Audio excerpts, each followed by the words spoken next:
Welcome back, everybody. It's another episode of Pursuit of Profit.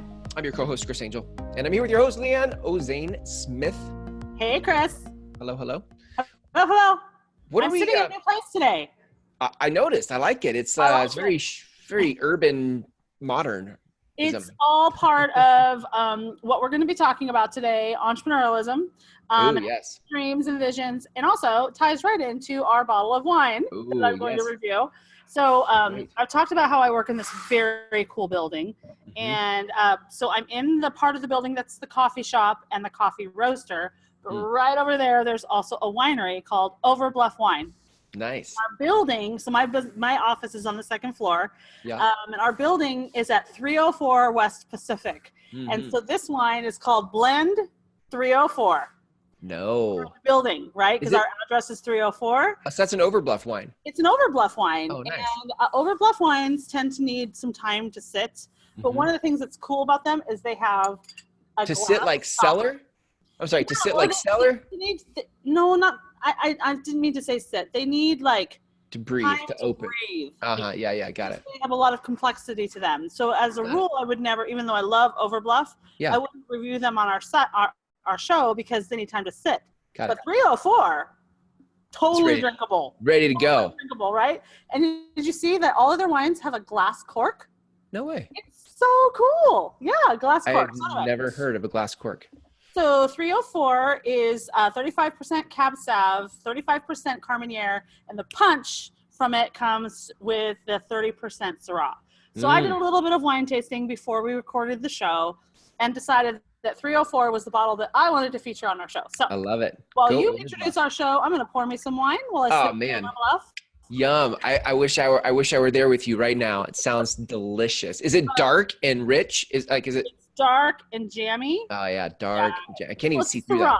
The Syrah makes it just like pop. It's great. I can always count on you for a good wine situation. Now, what's the cost on the bottle? It's expensive. Yeah. So 20, 30? No, it was in the 40s. Come on, girl. I know. And now I really wish I was there drinking that with you. I already told you I'm going to bring you the rest of it. But the Overbluff wines are not inexpensive. They are well made, which is why I would normally not review them because they need time to air and they're finicky a little bit. They're very high maintenance. So you need a big glass, like a good Riedel. Good Riedel glass, yeah. But in our case, we know 304 is drinkable right out of the bottle. I love it. All right. Well, if you make any sounds, any enjoyment sounds while you drink it, we'll just know what that is. So, that's a good one. It's a good one. Well, listen, we're talking about. I mean, we're rolling up the sleeves today, and we're pretty edgy today. We're talking about emasculation, entrepreneurial emasculation. I mean, that's her.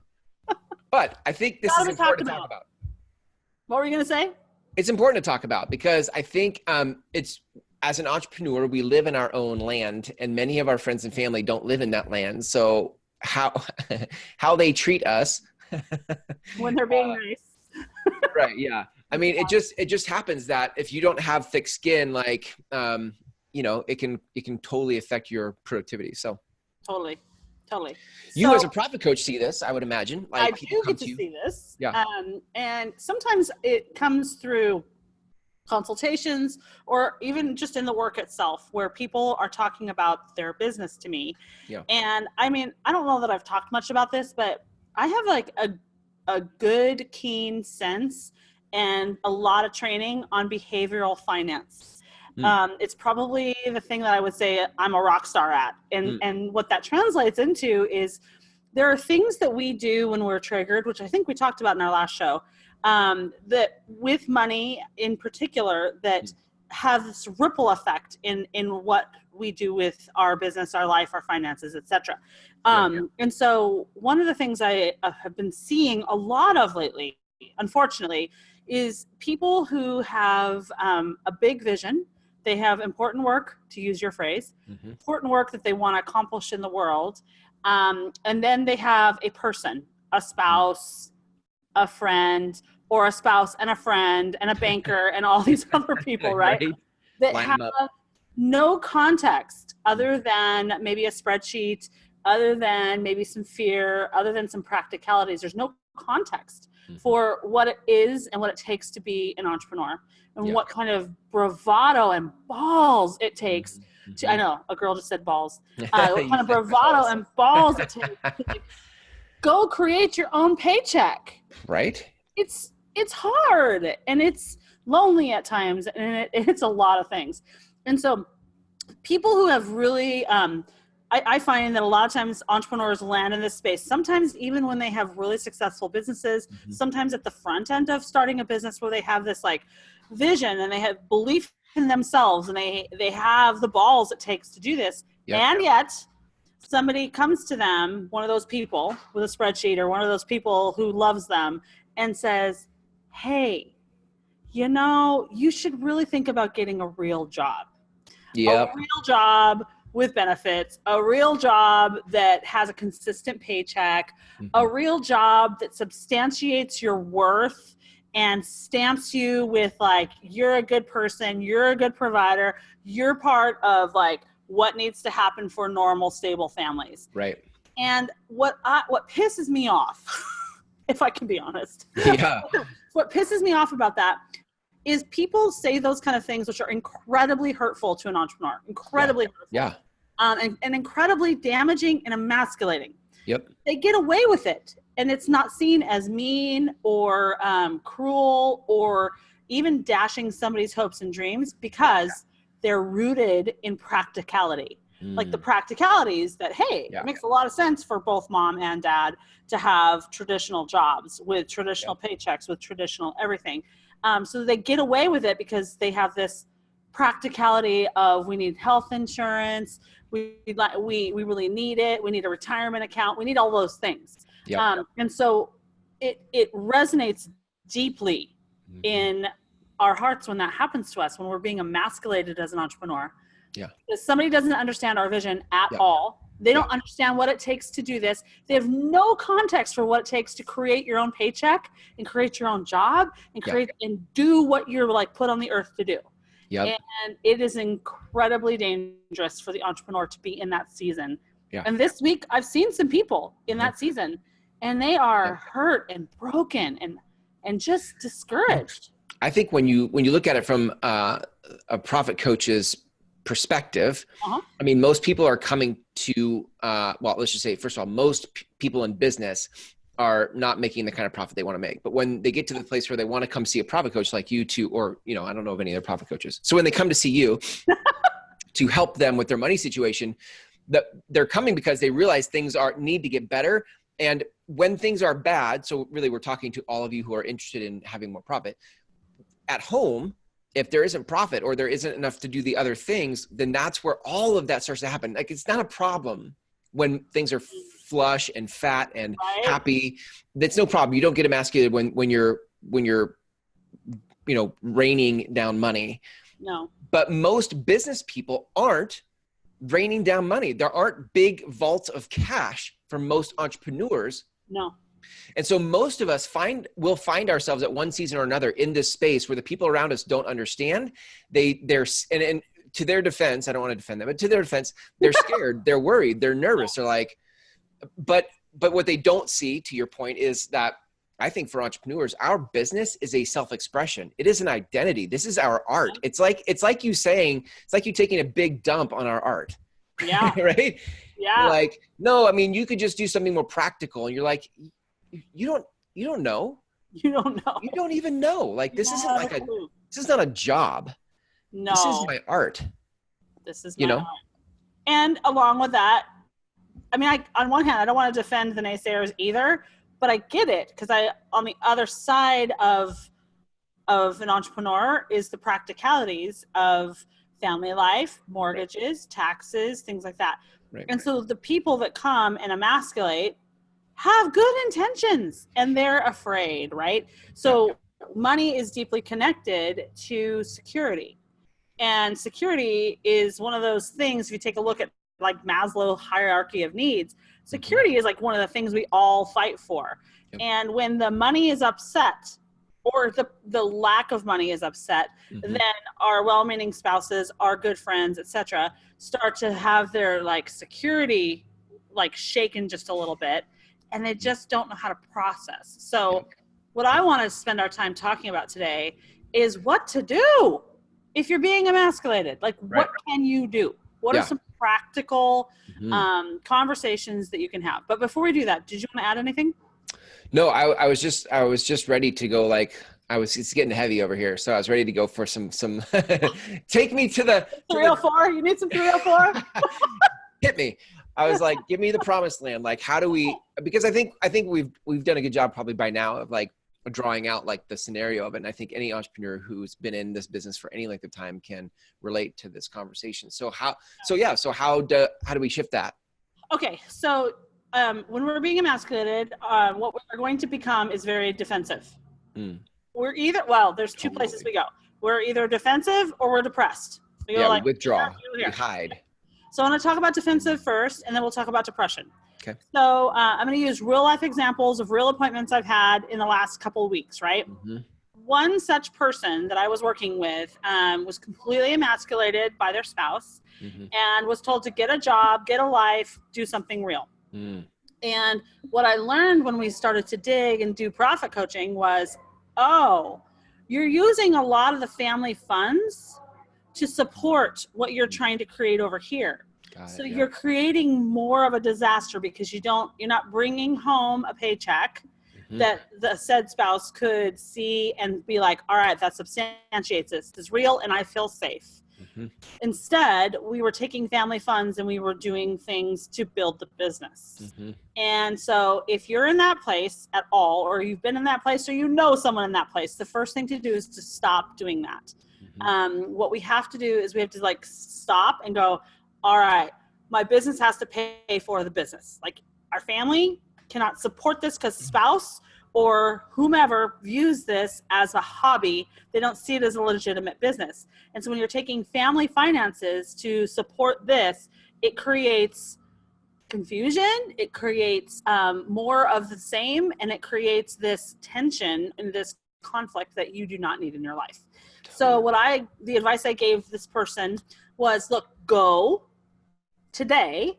You're going to go open a bank account. You're going to put your name on it, and you're going to do your thing. In this case, it was design. Go do some freelance design jobs, get it done, make some money. I don't care if you make some money on Fiverr, Upwork, wherever. Go make some money, and then you use your skill to create that stream of income, and then you use that income to invest in the business. So there's no more pressure on the family. That right there, it sounds simple, but it's golden. Especially if the entrepreneur is a female.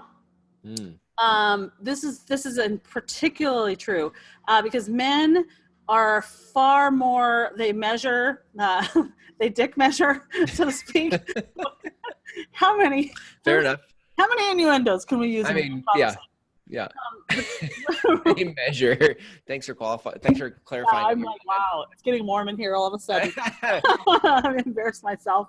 But men dick measure with money far differently than women. And so if you have a female entrepreneur and there's no money coming home and the family is supporting the business, that becomes a much huger problem for the female entrepreneur than the male entrepreneur. It's just like human nature and how guys look at their wife in business. So if you're a woman and you are taking family finances to fund your business, you have got to stop it. It has to stop because you'll quickly lose the respect of your spouse, unless you have his agreement, which is pretty rare.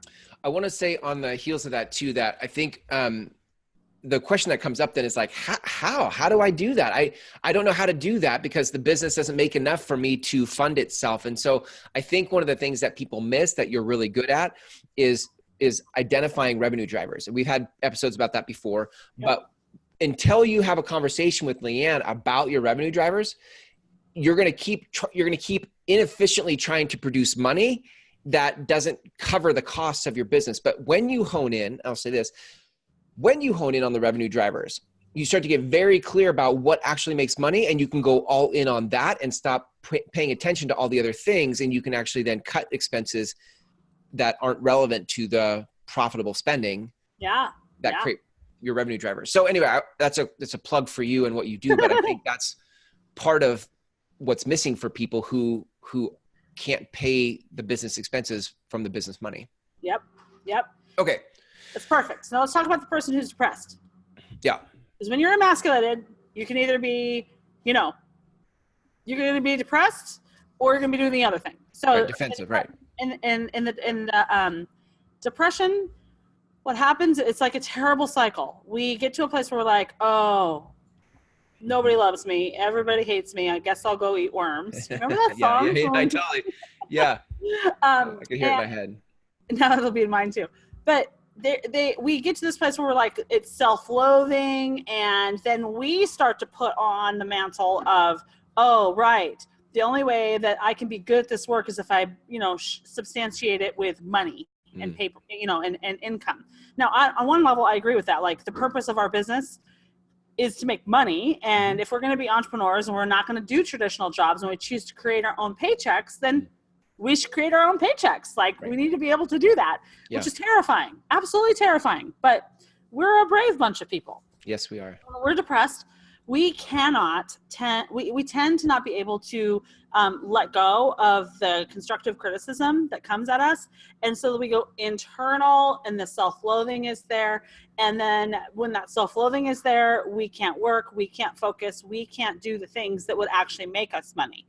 And so for this type of person, I can think of 3 that I'm coaching right now that are 3 businesses that are like this, where a bad decision gets made and then they beat themselves up and then they feel like they're always crawling out of a hole. And so they're reacting to everything that comes at their business instead of being really proactive and making good and wise decisions. And so when it comes to money, and if you're in that depression place because you've been emasculated, then I want to encourage you to actually have a conversation with your spouse, both of you, like whether you're defensive or you're depressed. But the conversation with the spouse needs to sound something like, hey, I heard you. I understand that it looks like a lot of sense for me to go get a traditional job because we have bills to pay, but I can't. And I can't do that because I have this thing that I need to do in the world. It has to happen. And I'm the person that needs to make that happen. What would it take for me to get your support and your help?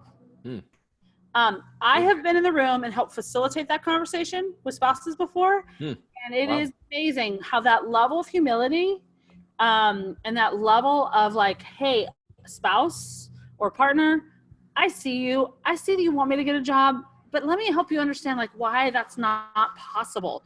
When that humility comes to the table and then we're working together to solve this problem, I literally have seen the spouse and the partner like look and go, oh, I had no idea. I just thought you were like being a teenage boy trying to create a video game or whatever, right? Like, interesting. There's a shift that happens when we're humble enough to say, I need your help. It's really interesting to say it like that. Like when you say, because I was just thinking like, I think people that aren't entrepreneurs look at entrepreneurs and go, oh, that's a nice hobby you have, or that's a nice little, like, what do you, like, you work from home and so you're in your PJs till like noon. Like there's this disrespect because they just don't understand it, for what's happening. And so it's, as you said that, it just made me laugh. Like, oh yeah, like, your little video game, you're like, what's a little thing you're working on? You go to a family reunion and they're like, how's your little project? You're like, shut up. Side gig. I know. Shut up. I know. It's true. Wow. That's powerful. If you're emasculated or feeling emasculated, the worst thing that you can do is hide in your depression or be overly defensive. If you don't know how to talk to your spouse or your significant other about what's important to you, I can help you with that if you want that help. And there's also like trained, certified, licensed family therapists who help people have really hard conversations, because this isn't just about money. It's actually about security. It's about what are you creating and what is our future going to look like? And those things are hard to talk about. But if you really believe that you're supposed to do something in the world and you're supposed to bring a product or a service or something to the world, then you've got to get your spouse on board. And if you can't get your spouse on board, then stop fighting it and get some real help, because you're not going to do it by yourself. And one of the lies we tell ourselves when we're in that situation is we're just going to prove it to the other person. I'm just going to prove it. I'm just going to prove it to you. I'm just going to make a lot of money. Right. But by then the relationship is damaged. Yeah. And by then there is skepticism and mistrust, especially around money. And number one reason people fight and number one reason people divorce is the subject of money. Yep. And so we have to be careful as entrepreneurs. We have to be compassionate to our spouses because they don't get it. Yeah. Even if they get us, they don't get it. And so it's reasonable for them to have these questions, but it isn't reasonable for them to destroy our faith and our ability to do what we do. I think you hit it on the head there with the, they don't get our business, but they do get us. And that's why the humility to have the conversation, whether you're defensive or you're depressed, to actually have the conversation is if they know us, then that reconnects that. Like somewhere in the, we decided to chase this wild hare of a business idea down the road, created a disconnect. It just does. Yeah, at some point they're like, I don't know why why don't we have money? What is this? And then bam, there's some distrust, some disconnect, and coming back to the conversation rebuilds that connection. And it actually puts them in a place to not only understand, but to help. Because I think, my gosh, yes. I think they want to feel like they can help, like they can be a part of something, like whether it's simply understanding, talking, but that recreates the connection. So it does. And it's important. Yeah. So if you feel emasculated, don't be defensive. If you feel emasculated, don't let yourself fall into depression. Mm-hmm. Meet your spouse or your partner in the middle and open up to them, be transparent. And if that conversation doesn't go well, then that is your clue that you might need some professional help. And there's nothing wrong with paying for that help or getting that help. It doesn't mean you're a failure. It's just there's human beings in the world who are skilled at having these hard conversations. And if you really are committed to the work that you're meant to do through your business, then be willing to have the hard conversation, because otherwise you're going to be fighting your spouse the whole way, and it's just not worth it. And I would just add on this really practical piece to that, which is then it's one thing to have the conversation and to recreate the connection. Yep. But you have to then get a plan. Yes. Because if you just keep doing the same thing you've been doing, you're going to have to go back and you're going to come back to this whole recreating the connection thing again. And it gets harder over time. If you keep breaking the trust, it gets harder each time because your partner or your mom or your dad or your friends look at you as like, I've heard this before, right? You're full of, you know what? And I don't believe you. So you have to create a plan for how to get out of the financial bind you're in. And I think that's where profit coaching comes in. I think when you get clear about your revenue drivers, you get clear about what spending is BS spending and what spending is profitable spending, you start to put yourself in a position to earn back the trust. Yep. The reality is, if you're having that conversation, there's some trust that's been broken and you need to earn it. Like you as an entrepreneur have to earn it back. And the way you earn it back is by showing them, like, okay, I've made some changes and I'm doing something. And they're like, oh, and then your spouse goes, okay. Yep. Thank you for adding that. It's really important. I actually had somebody this week tell me that their spouse, like, it's no surprise that we use bank accounts to do the profit plan, right? Yeah. They had the conversation, the hard conversation that said, hey, I hired somebody. I'm getting some coaching around finance, which is important because it's not what I'm good at. And what this person said, she went to her husband and said, anytime, any day, if you want to see what's going on with the finances of my business, you ask me and I will show you on my phone in a snapshot. And if I can't show you, then I will quit my job. I will quit this and I will get a job. Wow. And like, talk about committed, right? Yeah, like she, like, if I can't do it, if I can't show you that, then I will do what you asked me to do. And so she doesn't let herself get behind. She's the kind of person that I can call and say, how much is in your profit account? And she can tell me to the penny because she has that agreement with herself and her spouse. Yep. And he started to respect her business because 3 times of opening her phone and saying, look what I did. Look what I created. And he's starting to see that even if the money isn't flowing home the way she wants to just yet, right, he sees that she's treating it like a business. Yeah. And especially for female entrepreneurs, it's so important that we show our spouses that we're treating it like a business because men measure success by money. So, success. Nice. Measure success. Yes, I understand. Wink, wink. I know what you mean. So, hilarious. If you're stuck, or you just know it's time for you to get some help with this, you need to humble yourself, at least to me, and do a profit discovery call where we can talk about what's going on in your business and have an honest conversation about what needs to happen for you. Sometimes it's going to mean you need to hire me, and sometimes it means you need to go have a conversation with a counselor and your spouse. Either way, don't stay emasculated, and don't get depressed, and don't get defensive. It's too important that you do the work that you need to do. So beautiful. So you guys can go to, where do they go to get the profit discovery call? ProfitDiscoveryCall.com. What? It's so easy. So easy. It's so easy to remember. I love that. ProfitDiscoveryCall.com. And right there on that page, they can schedule time with you, get on your calendar. They can. Perfect. So good. So easy. Leanne, this was a really important conversation. I'm glad we went this direction today. Yeah. This is powerful. Yeah. Thank you to all my clients who were honest so we could have this conversation. I know, right? And those of you listening, listen, the thing is, you're not alone. And, we get you as entrepreneurs. That's the whole thing. It's being an entrepreneur is its own thing. And we get that. And we get you. So good stuff, Leanne. Thanks for a great episode. We'll catch you next time. Bye. Bye.